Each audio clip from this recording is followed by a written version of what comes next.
안녕하세요. 반갑습니다. 정보사회와 윤리, 이제, 오늘 또 해보도록 하죠. 짠짠짠.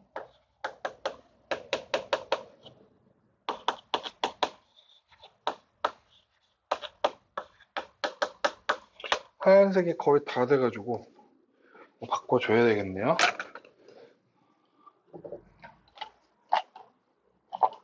으쌰. 정보사회와 윤리입니다.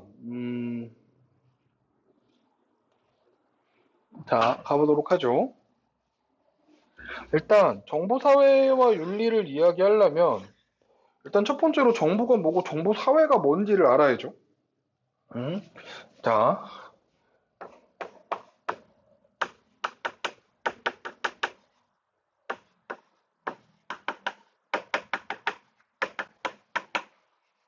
정보란 단어는 여러분 중학교 1학년 때 배웁니다. 인포메이션. 그죠? 되게 중요한 얘기인데, 정보는, 자, 정보는, 저는 보통 이렇게 설명을 합니다. 기존에 알고 있던 지식을 다시 구성을 해서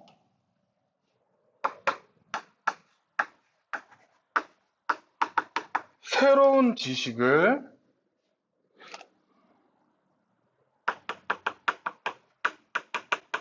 발견하거나 예측해내는 지식. 자, 어떤 지식을 발견하거나 예측해내는 거, 이거를 저는 뭐라고 정의 내리냐면 정보라고 정의 내려요. 그러니까 정보는 기본적으로 뭐가 베이스가 되냐면 지식이 많아야 돼요. 그래야지 재구성을 해먹든 말든 하지.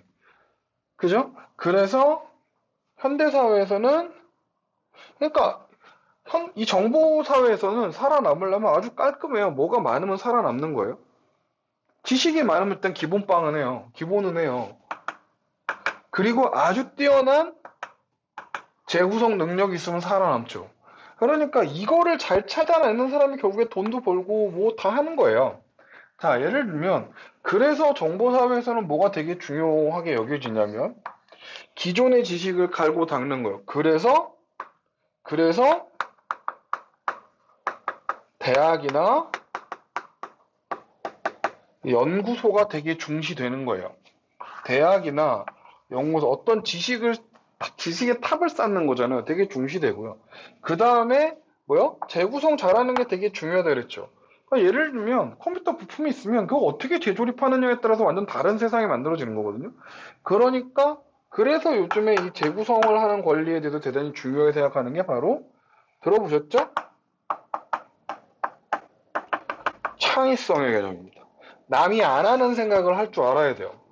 남들 다 하는 생각해갖고는 잘 먹고 살기 힘들어요. 남이 안 하는 방식으로 생각을 해야 돈을 버는 거죠. 그러니까 예를 들면 인터넷이 처음 나왔고 우리나라에서 싸이월드 같은 게 나왔는데 페이스북의 아이디어, 만약에 우리나라에서 싸이월드의 아이디어를 우리나라에서만 해먹지 말고 페이스북 아이러브 스쿨 같은 거, 여러분 잘 모르시겠지만 그런 아이디어를, 결국에 그 아이디어가 페이스북 같은 똑같은 아이디어거든요. 근데 페이스북은 그걸 좀 더 간결하게 만들었죠. 그리고 그 사람은 돈을 무지하게 벌었습니다. 마이클 주커버그는 아직 40도 안 됐는데 거의 자수성가한 억만장자죠. 개인 재산만 몇억 달러가 넘던데. 이해가십니까? 그게 결국에 뭐예요? 네, 이 창의성이 그렇게 무서운 겁니다. 그러니까 그렇기 때문에 여러분 보세요. 지식의 마일리지를 쌓는 거, 창의성을 만드는 거, 이거 다 뭐를 통해서 해결하는 거예요? 그래서 뭐가 강조되는 거예요? 그래서 교육이 강조되는 겁니다. 그러면, 자, 정보는 이거고요. 정보 사회는, 자, 정보는 이거고 정보 사회는 뭐냐면,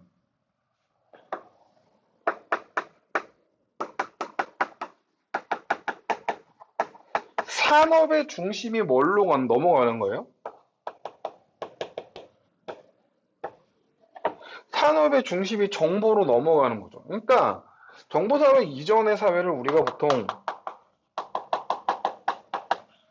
산업사회라 그랬어요. 지금 여기서 이제 정보와 윤리 문제를 제대로 이해하기 위해서는 정보가 뭐고, 정보 사회가 뭐고, 그래서 정보화라는 게 뭐고, 거기서 어떤 문제가 이런 식으로 접근을 해야 됩니다. 이게 단순히 몇 개 외우고 끝날 게 아니라, 좀, 우리 시간 자체가 좀 이렇게, 우리 강의 자체가 좀 심화, 여러분들이 뭐 제 수업을 처음부터 끝까지 다 들은다는 걸 원하지 않기 때문에, 좀 중요한 개념들을, 그리고 여러분이 앞으로 세상을 살면서 필요한 개념들을 좀 깊게 들어가 보도록 하겠습니다.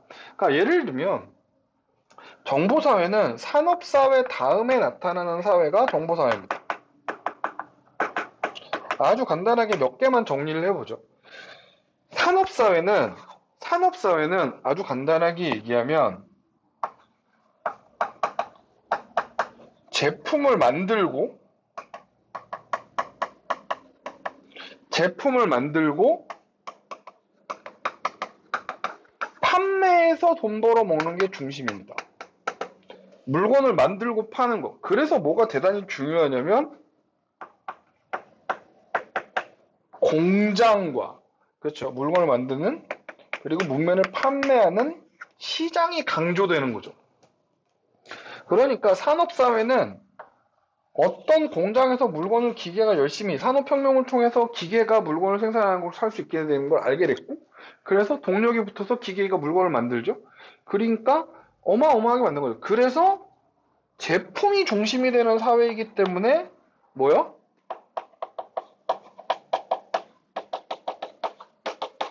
대량 생산의 사회가 되는 거예요. 대량 생산의 사회가 되는 거예요. 그런데 자, 이제 정보사회는 뭐, 그러니까 간단하게 보면 산업사회는 뭐가 돈이 되는 거예요? 제품, 물건이 돈이 되는 거라면 정보사회에서는 정보를 가지고 정보를 만들고 그 정보를 통해서 예측하는 것이 돈이 되는 시대가 된 거예요. 정보를 만들고 그러니까 새로운 지식을 메이크해내고 그 다음에 혹은 새로운 지식을 예측하는 거죠. 예를 들면 여러분 예측 산업이 돈이 되는 건 이미 애진하게 대단히 오래전에 증명이 됐습니다. 예를 들면은 주식 애널리스트들 같은 경우를 한번 생각해 보십시오. 아니면은 뭐 뉴스를 만들 때 뉴스에서 이 뉴스를 전달한 다음에 앞으로 우리 사회가 어떻게 변화하고 뭐가 아젠다가 되고 뭐로 싸울 거고 우리가 보통 이제 시사평론가라고 부르는 사람들은 어떤 자료를 보고 그 자료를 본인의 나름의 기준으로 해석해서 새로운 시각을 전달해서 우리들에게 새로운 지식과 예측하는 지식들을 알려주는 게 이 양반들의 역할이거든요. 그러니까 우리가 보통 지식 애널리스트나 시사평론가나 이런 사람들이 대부분 다 요러고 사는 사람입니다. 뭐 예를 들면 좀 더 제가 하고 있는 학원 강의라는 직업을 베이스로 생각을 해보면 예를 들면 이런 거죠. 대입 컨설턴팅. 잘 생각해 보세요. 여러분이 어느 정도의 대학을 갈지 대단히 궁금하지 않습니까? 여러분의 성적으로, 여러분의 내신으로, 여러분이 어느 정도의 대학을 갈지 대단히 궁금하지 않으신가요? 궁금하겠죠. 미칠 듯이 궁금할걸요? 그런데 말이죠. 예를 들면, 제가 1980년대서부터 우리나라의 모든 대학들에 합격한 학생의 데이터를 다 갖고 있어요. 그리고 그 데이터를 막 분석을 해요. 그래서 저만의 노하우를 적용합니다. 그거 되게 중요해요. 데이터가 아무리 많아도 그걸 적용하는데 창의성이 없으면 의미가 없거든요. 그래서 제 노하우와 창의성을 바탕으로 당신의 성적을 보고서 너는 어느 정도 대학까지 갈 수 있어 라고 찍어주는 거죠. 그리고 여기서 너가 조금만 더 업그레이드해서 모 대학을 가고 싶다면 언어 영역 점수는 몇 점 올려야 되고 수리 점수는 몇 점 정도 올려줘야 되고 뭐 자기소개서는 어떻게 써야 되고 학생부 생활기록부에서는 어떤 과목을 중심으로 점수를 받아야 되고 동아리 활동은 뭘 해야 되고 등등등등등등을 세팅을 해주는 거예요. 여러분 사람이 가장 두려움을 느낄 때가 언제인 줄 아십니까? 내 앞에 뭐가 있을지 모를 때 무서워요. 지금 제가 여기서 강의 영상을 찍고 있잖아요. 여러분을 위해서 강의 영상을 찍고 있는데 사실은 저도 무섭습니다. 뭐요? 지금 이렇게 영상을 찍는 것처럼 제 수업을 듣는 사람이 아무도 없으면 어떡하죠? 아, 쫄려라. 이런 겁니다. 그러니까 사람이 제일 무서울 때는 미래가 내가 걱정하거나 내가 고통을 받거나 이런 것들이 뭐 고통 겪을 수 있어요. 다 할 수 있는데 언제 끝날지 모를 때 제일 무서운 거예요. 내가 어느 정도 가면 합격할 수 있을까? 내가 이 정도 공부하면 합격할 수 있을까?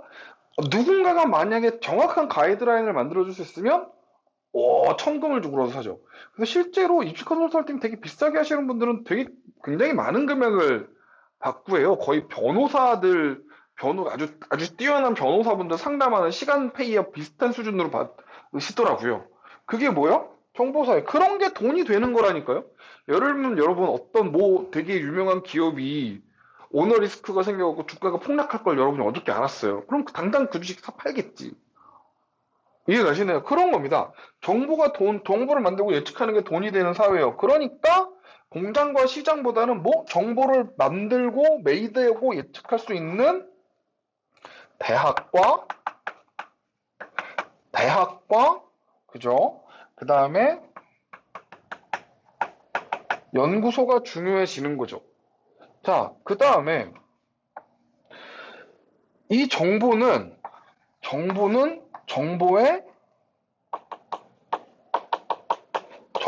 속성상 뭐가 의미가 없어요?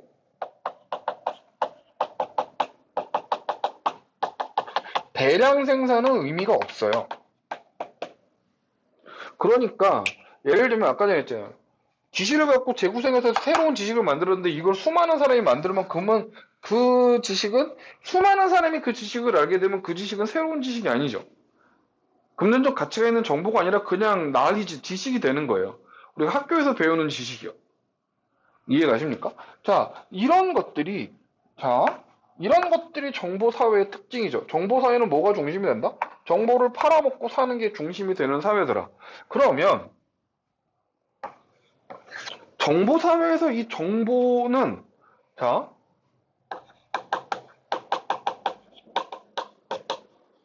정보사회의 핵심. 어느 시대나 정보는 만들어졌어요. 기존 지식을 구성해서 새로운 지식을 만드는 건 어느 시대나 되게 중요해진 거지. 근데 핵심은 뭐냐면 정보사회는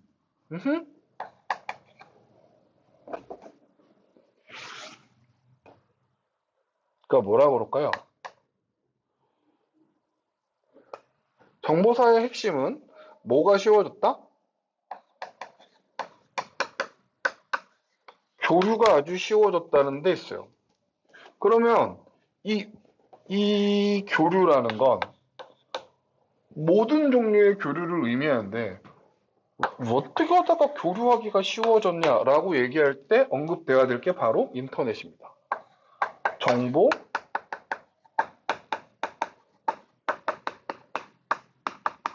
정보통신 기술의 발달이요. 정보사회의 핵심은 교류입니다. 교류고 그 교류의 핵심적인 역할을 한 건 정보통신 기술의 발달이죠. 자, 이게 무슨 얘기냐?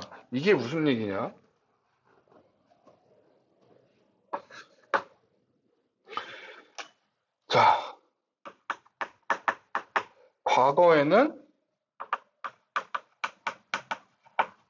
여기는 너무 많이 가니까 이건 하지 맙시다. 이거는 너무 쓰잘데기 없이 설명 길게 붙이는 거거든요. 간단하게 얘기하면 정보통신 기술이 발달돼요. 그러면 예를 들면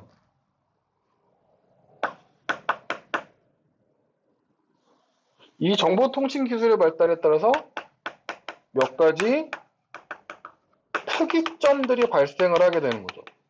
이 특이점들이 사회를 빵 띄우는 겁니다. 특이점이 뭐냐? 자,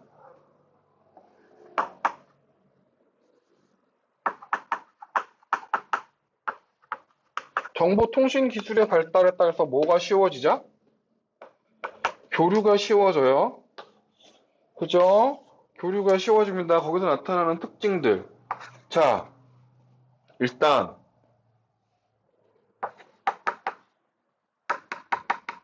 정보의 형태가 바뀝니다. 옛날에는 대단히 크고 거대하고 이랬습니다만 이제 어떻게 소형화됩니다. 그리고 디지털화됩니다. 그러니까 이게 문서나 어떤 물건으로 존재하는 게 아니라 전기 신호로 존재하는 거죠. 그리고 이 정보의 형태 변화가 뭐와 맞나요?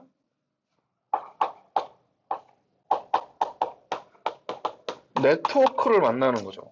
자, 네트워크라니까 되게 낯서시죠? 예를 들면 뭐예요? 네트워크라니까 낯서시죠?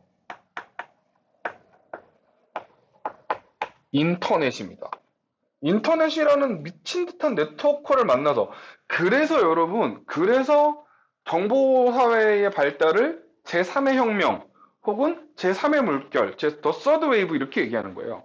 그러니까 산업사회? 산업사회가 뭐가 뭐를 만나서? 산업사회가 기계가 동력을 만나서 대량 생산을 하게 됐잖아요. 정보사회는 뭐? 그렇죠. 디지털화된 정보가 뭐를 만나서? 네트워크를 만나갖고 전 세계를 바꾸기 시작하는 거예요. 자, 그래서 교류가 쉬워져요. 자, 그 다음에 정보사회의 핵심, 정보의 특징들. 두 번째는 뭐냐면, 자, 정보는, 정보는 이제 어떻게 되냐면,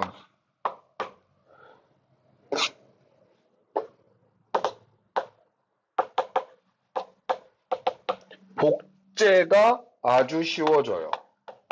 정보의 특징. 정보사회에서의 정보의 특징은 복제하기가 되게 쉬워요. 뭐 하는 게? 카피가 너무 쉽다고. 그 다음에요, 두 번째.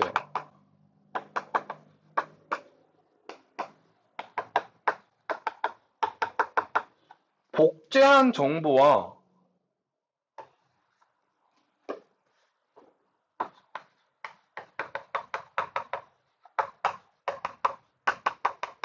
원본의 정보는 완전하게 동일해요. 복제한 정보와 원본의 정보는 정말 완벽하게 똑같습니다. 그러니까 예를 들면 이런 거죠. MP3를 불법으로 다운로드 받았어요. 그럼 원본에서 어딘가 추출해갖고 불법으로 만든 거잖아요.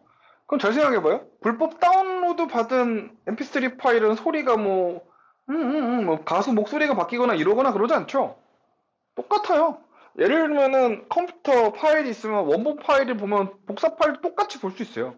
그러니까 복사한 파일이 원본 파일과 모해지지 않아요? 그렇죠. 완전하게 동일해요. 여기서부터 진짜 무지무지하게 어마어마한 특징이 나타나는 거예요. 그렇기 때문에 복사한 정보는 원본 정보하고 동일하고 완전 똑같기 때문에 뭐를 만나면? 네트워크를 만나면, 다시 말씀드리면 인터넷을 만나서 뭐가 시작되면? 교류가 시작되면 무한 확장돼요.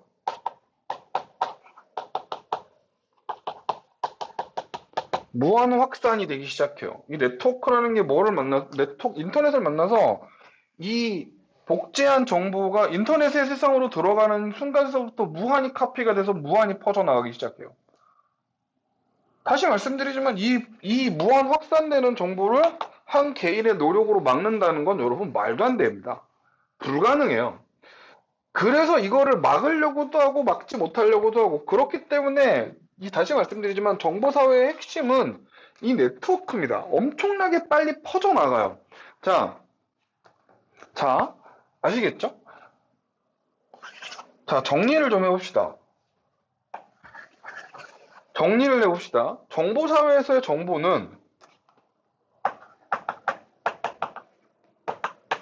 정보사회의 정보는 요즘에 뭐를 만들어내고,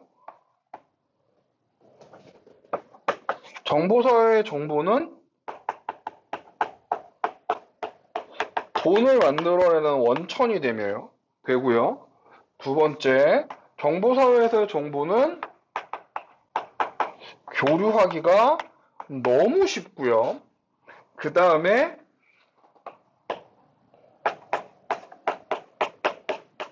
인터넷과 같은 네트워크를 만나면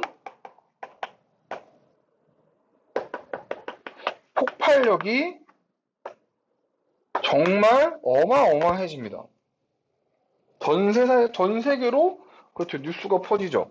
오죽하면 진짜 정보 혁명 하겠습니까? 자, 그래서 이제 이 다음서부터 나타나는 그런 특징 때문에 나타나는 윤리적인 문제들이 나오는 거예요. 자, 그래서 거기에 대한 무슨 문제?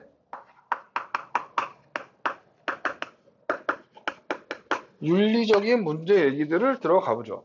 그러면 잠깐만 우리 영상을 끊고 요거 칠판을 잠깐만 정리한 다음에 윤리적인 문제로 들어가 보도록 할게요. 잠깐만 기다려 주세요.